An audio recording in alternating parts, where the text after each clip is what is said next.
আমরা সকলেই সময়ের গুরুত্ব বুঝি।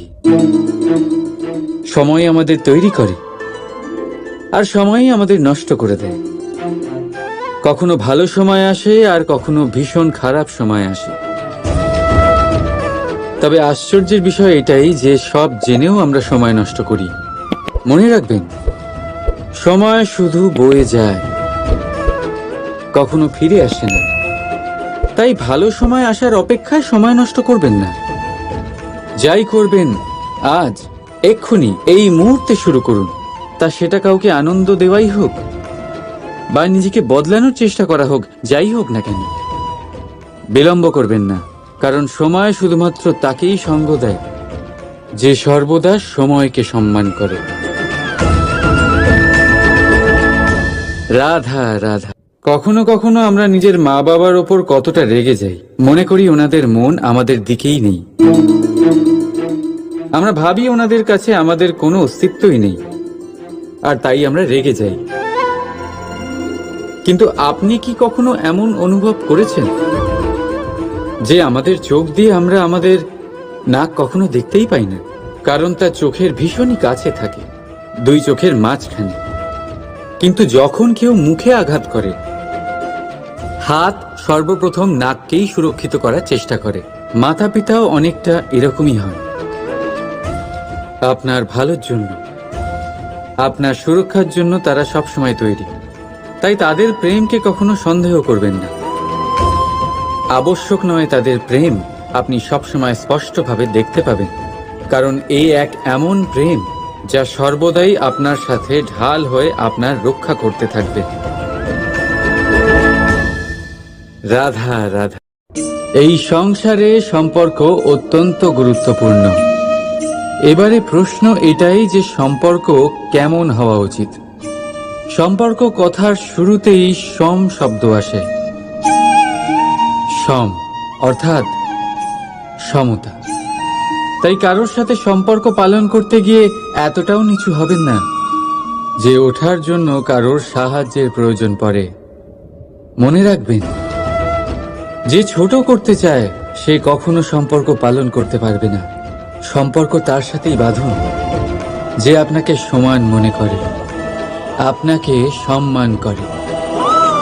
কারণ সম্মান দ্বারাই সম্পর্ক স্বীকৃতি পাবে আর সমৃদ্ধ হবে। রাধা রাধা। কখনো ভেবেছেন যখন মাতা সন্তানকে জন্ম দেয় তখন কি হয়? 9 মাস গর্ভে ধারণ, প্রসবের তীব্র যন্ত্রণা, যে যন্ত্রণা এতটাই ভয়ানক হয় যে মনে হয় সন্তানের জন্মের সাথে মাতারও এক নতুন জন্ম হচ্ছে। আর এই জন্মের সাথে শেষ হয় মাতার যন্ত্রণার। কিন্তু যদি আপনি আপনার দৃষ্টিভঙ্গি পাল্টে দেখেন, তাহলে আপনি বুঝতে পারবেন যে এই যন্ত্রণার অন্ত এক অপার আনন্দের প্রারম্ভ। প্রারম্ভ সন্তানের, আর সন্তান মাতা পিতার জন্য সুখের প্রারম্ভ। জীবনের সাথে এটাই হয়। আমরা কখনো কখনো কোনো সম্পর্ক বা পরিস্থিতির যন্ত্রণার অন্তের জন্য এত বিচলিত হয়ে যাই যে সেই আনন্দের প্রারম্ভ আমরা দেখতেই পাই না। মনে রাখবেন, যন্ত্রণা আনন্দের প্রারম্ভের লক্ষণ মাত্র। রাধা রাধা। সংসারে সব থেকে কঠিন কাজ কি? কেউ বলবেন পর্বত আরোহণ করা, কেউ বলবেন সাঁতার কাটা, কেউ বলবেন আকাশে ওড়া। কিন্তু বাস্তবে সত্যি কি এগুলি কঠিন? আসলে যদি দেখা যায় তো এগুলি কিছুটা আলাদা। যে কাজ আমরা করতে অভ্যস্ত নই, আমরা তাকে কঠিন ভেবে নিই। যেমন সাঁতার কাটা আলাদা, পাহাড়ে ওঠার কলা আলাদা, আকাশে ওড়ার কলা আলাদা। যেমন কিছু মানুষ গণিত আর বিজ্ঞানকে কঠিন ভেবে নেয়, কিন্তু বাস্তবে এটা সাহিত্যের থেকে কিছুটা ভিন্ন, কঠিন নয়। দেখুন, এই সংসারে কঠিন কিছুই নেই, শুধু একে অপরের থেকে কিছুটা ভিন্ন। যেমন কোনো মানুষ হন, সম্পর্ক হোক, কারোর চিন্তাধারা বা বিচার বুদ্ধি হোক, কখনো কখনো আমরা বুঝতে পারি না, কারণ আমাদের চিন্তাধারা ও বিচার বুদ্ধির থেকে সেগুলি আলাদা। কিন্তু যদি এটা বুঝে নেওয়া যায় যে সেটা কঠিন নয়, একটু ভিন্ন মাত্র, তাহলে অনেক সম্পর্ক বাঁচানো যেতে পারে। রাধা রাধা। এ হলো একটা পাতলা সুতো। ভাবছি যদি এটা দিয়ে আমি পোশাক বানাই, তাহলে নিজের জন্য কত সুন্দর একটা পোশাক বানাতে পারবো। কিন্তু যদি এটা আমি, চিন্তা করবেন না,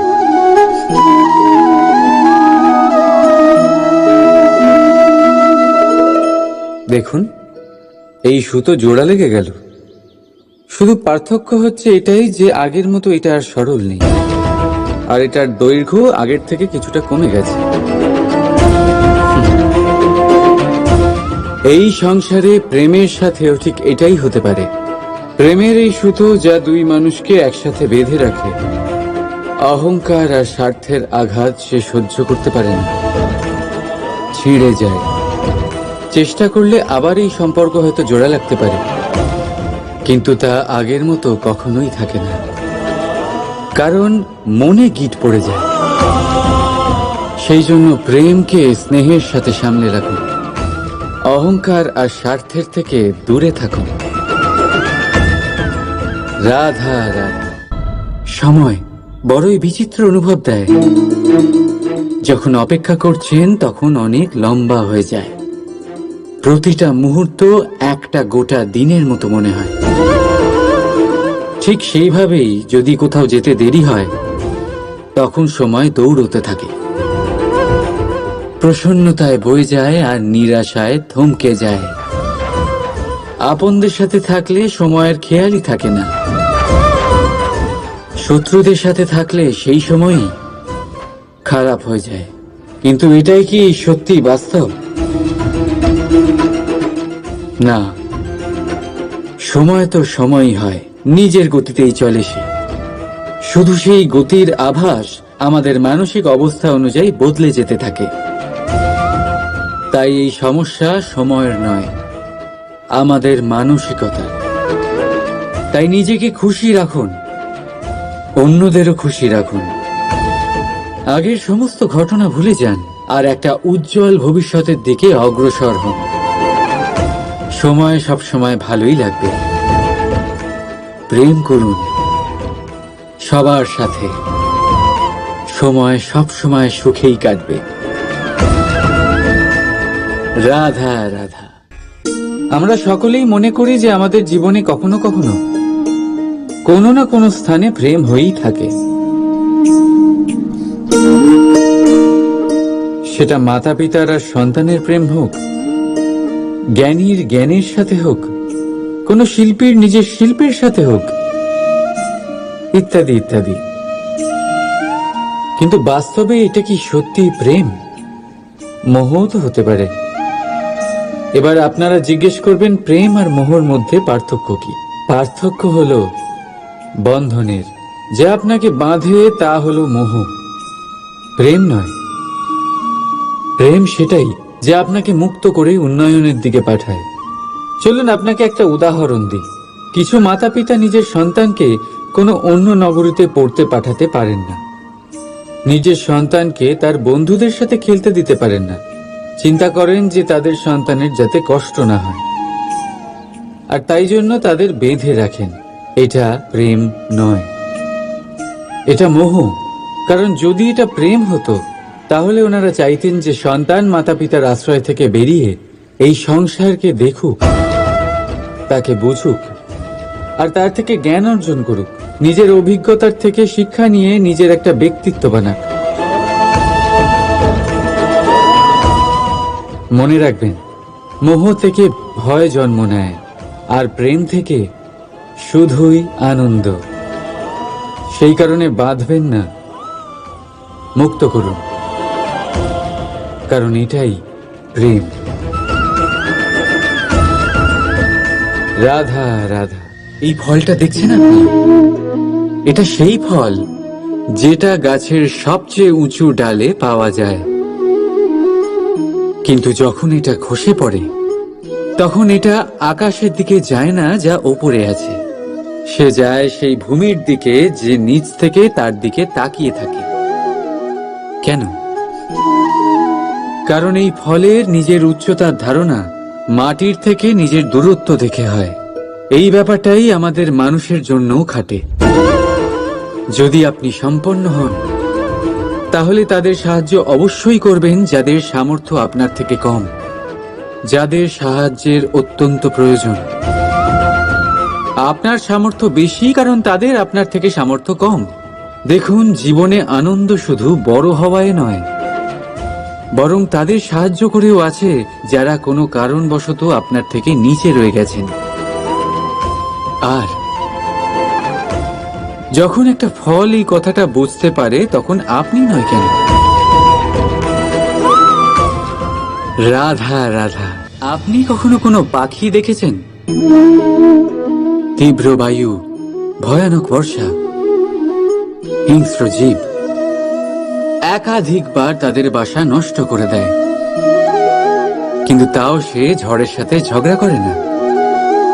সে কখনো বর্ষাকে হিংসে করে না, আর না সে হিংস্র পশুদের ওপর প্রতিশোধ নেয়। সে শুধু স্থান পরিবর্তন করে, অন্য কোনো শক্ত ডালে আবার নিজের বাসা বানাতে উদ্যোগী হয়, আর তারপর সফল হয়ে নিজের পরিবার প্রতিষ্ঠা করে। আর তারপর কিছু মাসের মধ্যেই তার ছোট সন্তানদের আকাশে ডানা মেলে উড়তে দেখা যায়। অন্যদিকে একটি সাপ প্রহারের প্রতিশোধ নেওয়ার উদ্দেশ্যে মানুষের বসতিতে প্রবেশ করে, আর শেষে সে নিজেই মারা যায়। এই শিক্ষাই আমাদের মানুষদের জন্য প্রযোজ্য। প্রতিশোধের আগুনে মানুষ স্বয়ং ভস্ম হয়ে যায়, উত্থান থেকে পতনের দিকে নিয়ে যায়। তাই যদি জীবনে উন্নতি করতে হয় তবে পরিবর্তনের চিন্তা নিয়ে কর্ম করুন, নয়তো প্রতিশোধ আপনাকে রসাতলে তলিয়ে দেবে। রাধা রাধা। অগ্নি জীবনে খুব মহত্বপূর্ণ হয়। এই অগ্নি, এই অগ্নি উজ্জ্বলতা হয়ে আমাদের জীবিত রাখে। কিন্তু ভাবুন, যদি এই উজ্জ্বলতা ক্রোধের অগ্নি হয়ে দিকভ্রষ্ট হয় তাহলে কি হবে? একটা ছোট পাতা দিয়ে শুরু করে গোটা বনকে ছারখার করে দিতে পারে। ঠিক সেরকমই মানুষের ক্রোধের আগুনও অন্যদের তো ভস্ম করেই, কিন্তু তার পূর্বে স্বয়ং নিজেকেই ভস্ম করে দেয়। তাহলে কি করা যায়? কি করে নিয়ন্ত্রণ করা যায় তাকে? উত্তর হলো তাতে জল ঢেলে দিয়ে, জলের মতো বইতে দিই নাকি। ঠিক সেইভাবে যেমন সূর্য নিজের অগ্নিকে তেজ বানিয়ে আপনার কাছে পৌঁছে দেয়। এটাই পার্থক্য সূর্যের অগ্নি আর ক্রোধের অগ্নির মধ্যে। সূর্যের অগ্নি বিচ্ছুরিত হয়ে প্রতিফলিত হয়ে আসে, আর সেই জন্যই তাকে তেজ বলা হয়। অন্যদিকে আমাদের ক্রোধের আগুনের কোনো সীমাই থাকে না। তাহলে নিজের অন্তরের শক্তিকে ক্রোধের আগুন বানিয়ে জ্বালাতে চান, নাকি উজ্জ্বলতা বানিয়ে বিস্তারিত করতে চান? সিদ্ধান্ত আপনার। রাধা রাধা। আমাদের সকলের জীবনে কখনো না কখনো পাথর দ্বারা আঘাত লাগেই, আর এই সংসারও আমাদের উপরে কখনো না কখনো পাথর বর্ষণ করে। কখনো আমাদের খারাপ ভেবে, আর কখনো আমাদের অসফল ভেবে, কখনো আমাদের বুদ্ধিহীন ভেবে। কারণ অনেক আছে, কিন্তু এই পাথর দ্বারা আমরা আঘাত পাবো কি পাবো না তা সম্পূর্ণ আমাদের হাতে। হয় আপনি এই পাথরের আঘাত পেয়ে চোখের জলে ডুবে থাকতে পারেন, আর নয়তো যদি আপনি চান তাহলে এই পাথর দিয়ে সেতু বানিয়ে সকল সমস্যার সাগর অতিক্রম করতে পারেন। সিদ্ধান্ত আপনার। এই পাথর, এ হলো প্রতীক আমাদের নিন্দার, আমাদের আলোচনার। যে এই আলোচনা নাকারাত্মকভাবে দেখবে সে শুধুমাত্র কষ্টই পাবে, আর যে এই আলোচনাকে নিজের বিকাশের আধার বানাবে সেই সাফল্যের চূড়ায় পৌঁছবে। তাই মনে রাখবেন, আলোচনা আপনার শত্রু নয়, আপনার সবচেয়ে বড় মিত্র। রাধা রাধা। কথায় আছে সবকিছু সীমা থাকে, মুশকিলের, কষ্টের, সংকটের, অন্ধকারেরও। যার কোনো সীমা নেই তা হলো কেবলমাত্র কঠোর পরিশ্রমের। আপনি নিশ্চয়ই দেখেছেন, রাত্রি যতই অন্ধকারময় হোক তারারা পরিশ্রম করে তার সাথে লড়তে থাকে, আর অবশেষে সকাল হয়েই যায়। ঝড়ে পাখিদের বাসা ছিন্ন বিচ্ছিন্ন হয়ে যায়, কিন্তু পাখিরা নিজের পরিশ্রম দ্বারা তা আবার বানিয়ে নেয়। কারণ যা সীমিত তাকে অসীমের কাছে হারতে হয়, আর পরিশ্রম অসীম। রাধা রাধা। বাবুল গাছ কত বিশাল আকার হয়, পিপুল গাছও বিশাল আকার হয়। কিন্তু আপনি কি কখনো ভেবে দেখেছেন যে কেন বাবুল গাছ কেটে তা ব্যবহার করা হয়, আর কেনই বা পিপুল গাছকে পুজো করা হয়? এই জন্যই, কারণ পিপুল গাছ তার নিচে বসে থাকা পথিককে ছায়া প্রদান করে, নিজের ডালে অসংখ্য পাখিদের আশ্রয় দিয়ে থাকে, কাউকে কাঁটা ফুটিয়ে দূরে সরায় না, বরং তাকে শীতল ছায়া দিয়ে তার ক্লান্তি দূর করে।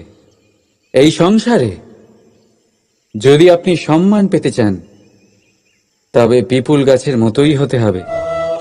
কিছু দিতে শিখুন, আনন্দ, সুখ, শীতলতা দান করতে শিখুন, আর কাঁটার মতন কাউকে কখনো কষ্ট দেবেন না। সম্মান স্বয়ং হেঁটে আপনার কাছে আসবে। আর মন প্রসন্ন হয়ে বলবে রাধা রাধা। আপনি কি ওই মাকড়সার জাল দেখতে পাচ্ছেন? মাকড়সারা ভীষণ পরিশ্রম করে এটা তৈরি করে, নিজের শরীরের রস দিয়ে এই জাল বোনে। আপনি কি এটার উদ্দেশ্য জানেন? আসলে মাকড়সা এই জালে ছোট কীটপতঙ্গ ধরে তাদেরকে খাদ্যরূপে গ্রহণ করে। কিন্তু আপনি কি এই কথা জানেন যে একদিন মাকড়সা নিজেই নিজের জালে জড়িয়ে মৃত্যুবরণ করে থাকে? বলুন, কি করেন আপনি এই জাল দেখতে পেলে? দেখতে পেলেই মুছে ফেলেন এর অস্তিত্ব, তাই না? তেমনি অন্যদিকে পাখির বাসা, পাখিরাও ভীষণ পরিশ্রম করে এটা তৈরি করে। কিন্তু যদি পাখি একদিন এটা ছেড়ে চলে যায় তাহলেও লোকে এটা নষ্ট করে দেয় না। কারণটা কি? এর কারণ হলো এর নির্মাণ জীবন সঞ্চারের জন্য করা হয়েছিল, নষ্ট করার জন্য নয়। তাই মনে রাখবেন, জীবনে আপনার পরিশ্রম যতই বেশি হোক না কেন, যদি আপনার লক্ষ্য শুভ না হয় তাহলে আপনারও বিনাশ নিশ্চিত। তাই সৃজন করতেই থাকুন, আর মুগ্ধ হয়ে বলুন রাধা রাধা। বলুন, শ্রেষ্ঠ কে? রেশমের সুতো যিনি তৈরি করেন, নাকি তিনি যিনি এই সুতো দিয়ে বস্ত্র তৈরি করেন? নিশ্চিতভাবে যিনি বস্ত্র বানান। এবারে বলুন, শ্রেষ্ঠ কে? নদী তটে মাটি ছড়িয়ে রেখে দেয় যে বান, নাকি সেই মাটি একত্রিত করে তাই দিয়ে যিনি মূর্তি বানান সেই মূর্তিকার? নিশ্চিতভাবেই মূর্তিকার। এবারে বলুন, শ্রেষ্ঠ কে? দেবতা আর দানবের সেই দল যারা অমৃত পাওয়ার জন্য এই সংসারে হলাহল ছড়িয়ে দিয়েছে, নাকি মহাদেব যিনি এই হলাহল নিজে পান করে নিজের কণ্ঠে ধারণ করেন। নিশ্চিতভাবেই মহাদেব সর্বশ্রেষ্ঠ। ঠিক এইভাবেই সংসারে ছোট ছোট ব্যাপারকে যারা বড় করে দেখেন তারা শ্রেষ্ঠ হন না। কারণ ছোট ছোট খুঁটিনাটিকে দ্বন্দ্বে পরিণত করা অত্যন্ত সহজ, কিন্তু সর্বশ্রেষ্ঠ তিনিই হন যিনি নিজের বিচার বুদ্ধি দিয়ে বড় বড় যুদ্ধের অবসান ঘটান। রাধা রাধা। এই সংসার অনেকটাই বড়, আর আমরা তার কাছে অত্যন্ত নগণ্য। এই সংসারে এমন অনেক মানুষ পাওয়া যায় যারা বোঝান যে এই সংসারটা কতটা বড়, কতটা অদ্ভুত, কতটা সুন্দর। আর এই সংসার রচনা করে পরমেশ্বর কত মহান এক কাজ করেছেন। কিন্তু আপনি এই জীবনে মাত্র কয়েকজন মানুষকেই পাবেন যারা আপনাকে এটা বলবেন যে এই সংসারে আপনি কতটা গুরুত্বপূর্ণ, আপনি কতটা অদ্ভুত।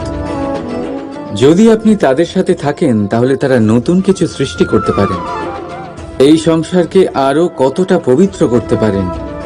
তাই এই সংসারকে গুরুত্ব না দিয়ে সেই মুষ্টিমেয় কিছু মানুষকে গুরুত্ব দিন, কারণ তারাই হলো আপনার আপনজন, আর তারাই আপনাকে সঠিক পথে চালিত করবে।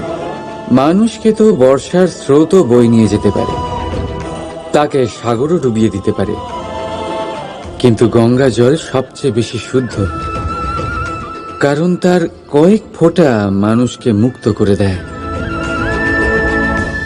রাধা রাধা। প্রবাহিত নদী কত সুন্দর হয়, বলিষ্ঠ হয়, যেদিক দিয়ে বয়ে যায় সেখানে এক নতুন জীবন প্রদান করে, ধরণীকে উর্বর করে, আকাল দূরে রাখে।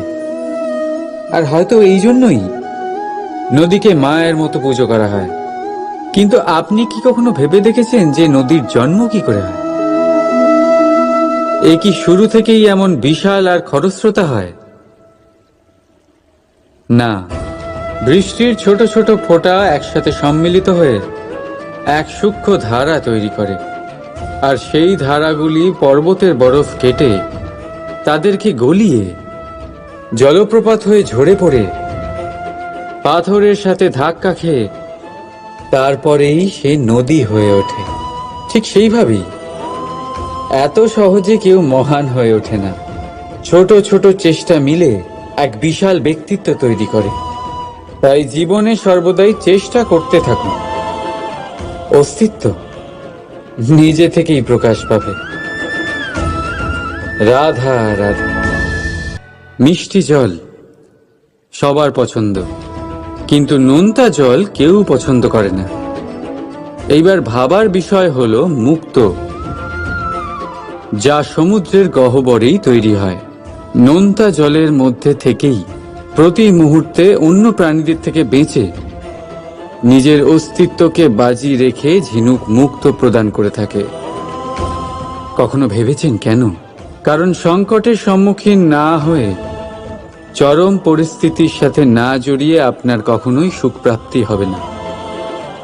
তাই নির্ভীক হয়ে সংকটের সম্মুখীন হন, আর আমার সাথে ভালোবেসে বলুন রাধা রাধা।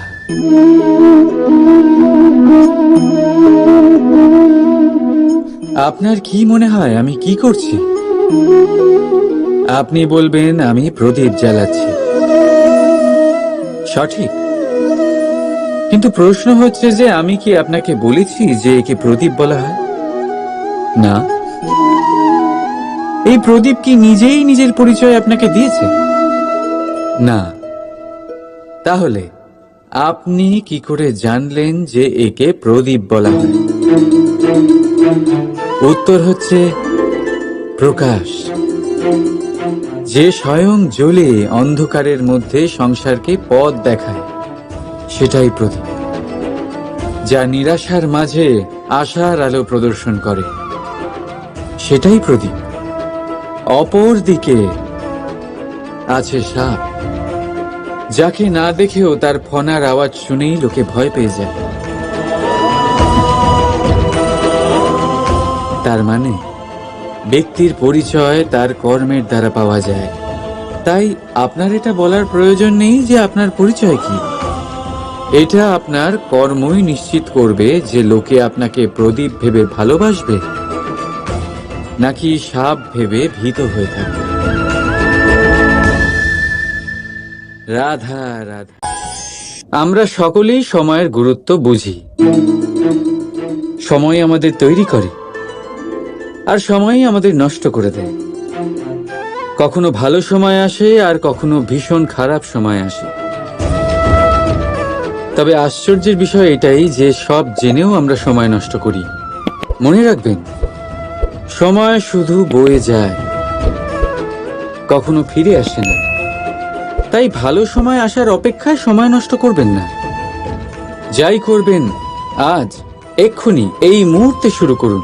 তা সেটা কাউকে আনন্দ দেওয়াই হোক বা নিজেকে বদলানোর চেষ্টা করা হোক, যাই হোক না কেন, বিলম্ব করবেন না।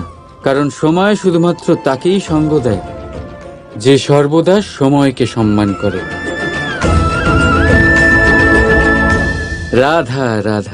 কখনো কখনো আমরা নিজের মা বাবার ওপর কতটা রেগে যাই, মনে করি ওনাদের মন আমাদের দিকেই নেই। আমরা ভাবি ওনাদের কাছে আমাদের কোনো অস্তিত্বই নেই, আর তাই আমরা রেগে যাই। কিন্তু আপনি কি কখনো এমন অনুভব করেছেন যে আমাদের চোখ দিয়ে আমরা আমাদের নাক কখনো দেখতেই পাই না? কারণ তা চোখের ভীষণই কাছে থাকে, দুই চোখের মাঝখানে। কিন্তু যখন কেউ মুখে আঘাত করে, হাত সর্বপ্রথম নাককেই সুরক্ষিত করার চেষ্টা করে। মাতা পিতাও অনেকটা এরকমই হয়। আপনার ভালোর জন্য, আপনার সুরক্ষার জন্য তারা সবসময় তৈরি। তাই তাদের প্রেমকে কখনো সন্দেহ করবেন না। আবশ্যক নয় তাদের প্রেম আপনি সবসময় স্পষ্টভাবে দেখতে পাবেন, কারণ এই এক এমন প্রেম যা সর্বদাই আপনার সাথে ঢাল হয়ে আপনার রক্ষা করতে থাকবে। রাধা রাধা।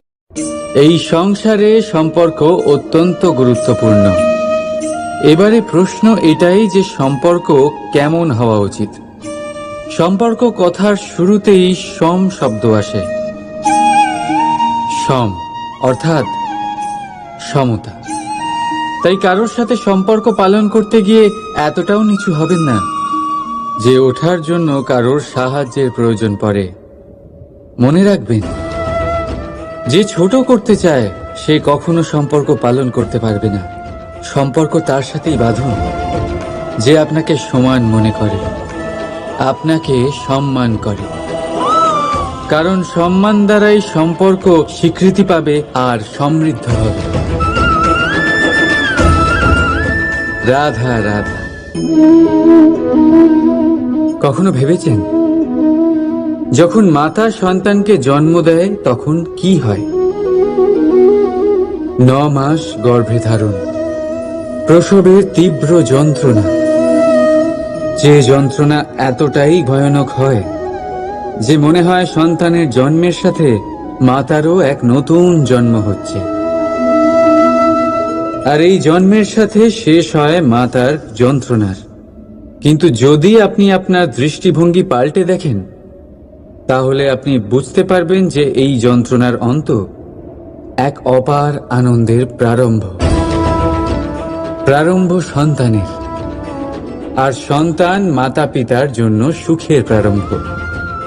জীবনের সাথে এটাই হয়। আমরা কখনো কখনো কোনো সম্পর্ক বা পরিস্থিতির যন্ত্রণার অন্তের জন্য এত বিচলিত হয়ে যাই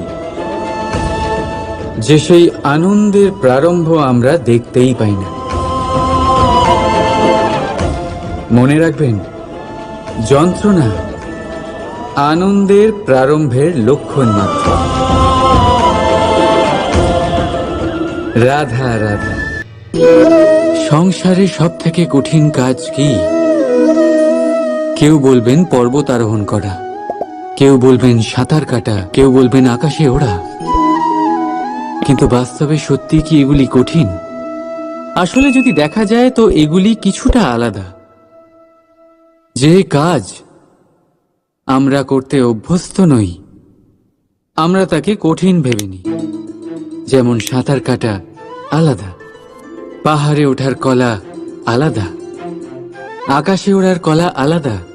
যেমন কিছু মানুষ গণিত আর বিজ্ঞানকে কঠিন ভেবে নেয়, কিন্তু বাস্তবে এটা সাহিত্যের থেকে কিছুটা ভিন্ন, কঠিন নয়।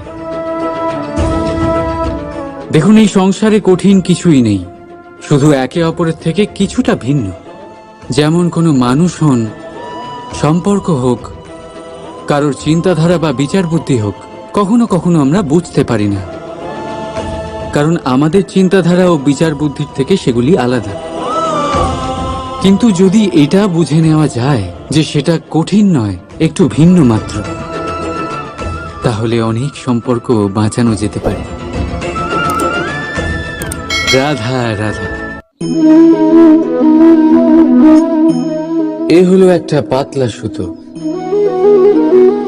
ভাবছি যদি এটা দিয়ে আমি পোশাক বানাই, তাহলে নিজের জন্য কত সুন্দর একটা পোশাক বানাতে পারবো। কিন্তু যদি এটা আমি, চিন্তা করবেন না,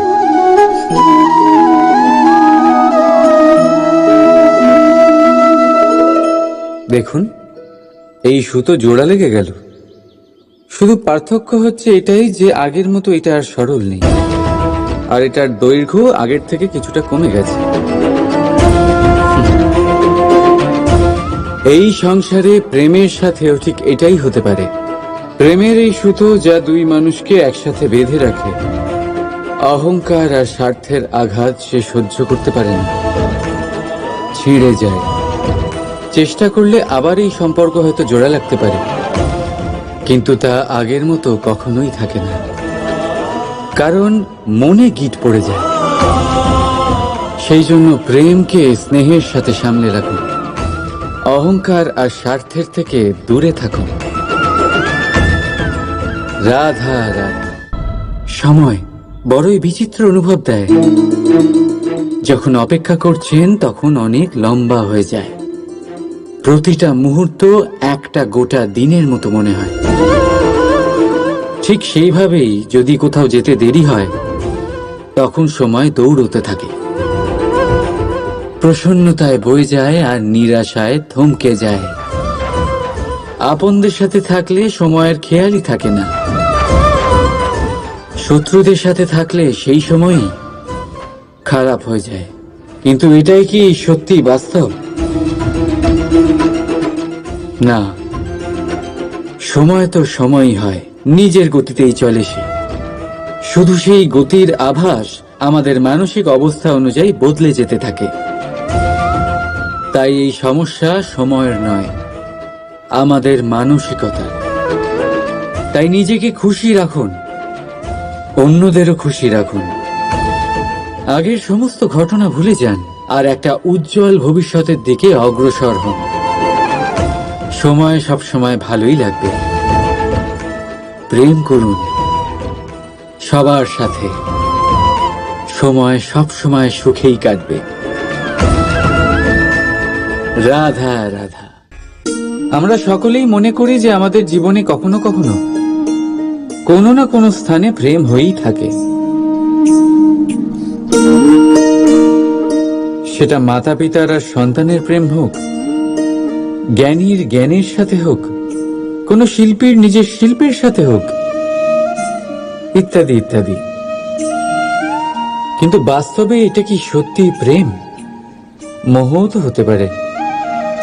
এবার আপনারা জিজ্ঞেস করবেন, প্রেম আর মোহর মধ্যে পার্থক্য কি? পার্থক্য হলো বন্ধনের।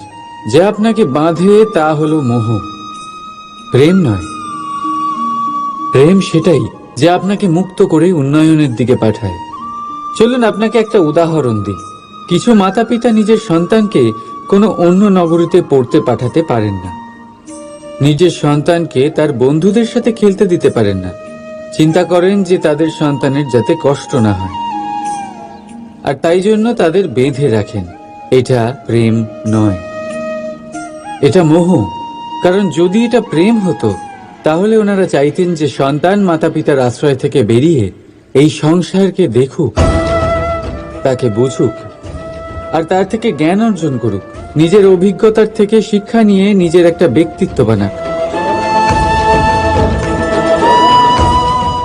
মনে রাখবেন, মোহ থেকে ভয় জন্ম নেয়, আর প্রেম থেকে শুধুই আনন্দ। সেই কারণে বাঁধবেন না, মুক্ত করুন, কারণ এটাই প্রেম। রাধা রাধা। এই ফলটা দেখছেন আপনি? এটা সেই ফল যেটা গাছের সবচেয়ে উঁচু ডালে পাওয়া যায়, কিন্তু যখন এটা খসে পড়ে তখন এটা আকাশের দিকে যায় না যা ওপরে আছে, সে যায় সেই ভূমির দিকে যে নিচ থেকে তার দিকে তাকিয়ে থাকে। কেন? কারণ এই ফলের নিজের উচ্চতার ধারণা মাটির থেকে নিজের দূরত্ব দেখে হয়। এই ব্যাপারটাই আমাদের মানুষের জন্যও খাটে। যদি আপনি সম্পন্ন হন, তাহলে তাদের সাহায্য অবশ্যই করবেন যাদের সামর্থ্য আপনার থেকে কম, যাদের সাহায্যের অত্যন্ত প্রয়োজন। আপনার সামর্থ্য বেশি কারণ তাদের আপনার থেকে সামর্থ্য কম। দেখুন, জীবনে আনন্দ শুধু বড় হওয়ায় নয়, বরং তাদের সাহায্য করেও আছে যারা কোনো কারণবশত আপনার থেকে নিচে রয়ে গেছেন। আর যখন একটা ফল এই কথাটা বুঝতে পারে, তখন আপনি নয় কেন? রাধা রাধা। আপনি কখনো কোনো পাখি দেখেছেন? তীব্র বায়ু, ভয়ানক বর্ষা, হিংস্র জীব একাধিকবার তাদের বাসা নষ্ট করে দেয়, কিন্তু তাও সে ঝড়ের সাথে ঝগড়া করে না। সে কখনো বর্ষাকে হিংসে করে না, আর না সে হিংস্র পশুদের ওপর প্রতিশোধ নেয়। সে শুধু স্থান পরিবর্তন করে, অন্য কোনো শক্ত ডালে আবার নিজের বাসা বানাতে উদ্যোগী হয়, আর তারপর সফল হয়ে নিজের পরিবার প্রতিষ্ঠা করে। আর তারপর কিছু মাসের মধ্যেই তার ছোট সন্তানদের আকাশে ডানা মেলে উড়তে দেখা যায়। অন্যদিকে একটি সাপ প্রহারের প্রতিশোধ নেওয়ার উদ্দেশ্যে মানুষের বসতিতে প্রবেশ করে, আর শেষে সে নিজেই মারা যায়। এই শিক্ষাই আমাদের মানুষদের জন্য প্রযোজ্য। প্রতিশোধের আগুনে মানুষ স্বয়ং ভস্ম হয়ে যায়, উত্থান থেকে পতনের দিকে নিয়ে যায়। তাই যদি জীবনে উন্নতি করতে হয়, তবে পরিবর্তনের চিন্তা নিয়ে কর্ম করুন, নয়তো প্রতিশোধ আপনাকে রসাতলে তলিয়ে দেবে। রাধা রাধা। অগ্নি জীবনে খুব মহত্বপূর্ণ হয়। এই অগ্নি, এই অগ্নি উজ্জ্বলতা হয়ে আমাদের জীবিত রাখে। কিন্তু ভাবুন, যদি এই উজ্জ্বলতা ক্রোধের অগ্নি হয়ে দিকভ্রষ্ট হয়, তাহলে কি হবে? একটা ছোট পাতা দিয়ে শুরু করে গোটা বনকে ছারখার করে দিতে পারে। ঠিক সেরকমই মানুষের ক্রোধের আগুনও অন্যদের তো ভস্ম করেই, কিন্তু তার পূর্বে স্বয়ং নিজেকেই ভস্ম করে দেয়। তাহলে কি করা যায়? কি করে নিয়ন্ত্রণ করা যায় তাকে? উত্তর হলো, তাতে জল ঢেলে দিয়ে, জলের মতো বইতে দিন কি। ঠিক সেইভাবে যেমন সূর্য নিজের অগ্নিকে তেজ বানিয়ে আপনার কাছে পৌঁছে দেয়। এটাই পার্থক্য সূর্যের অগ্নি আর ক্রোধের অগ্নির মধ্যে। সূর্যের অগ্নি বিচ্ছুরিত হয়ে প্রতিফলিত হয়ে আসে, আর সেই জন্যই তাকে তেজ বলা হয়। অন্যদিকে আমাদের ক্রোধের আগুনের কোনো সীমাই থাকে না। তাহলে নিজের অন্তরের শক্তিকে ক্রোধের আগুন বানিয়ে জ্বালাতে চান, নাকি উজ্জ্বলতা বানিয়ে বিস্তারিত করতে চান? সিদ্ধান্ত আপনার। রাধা রাধা।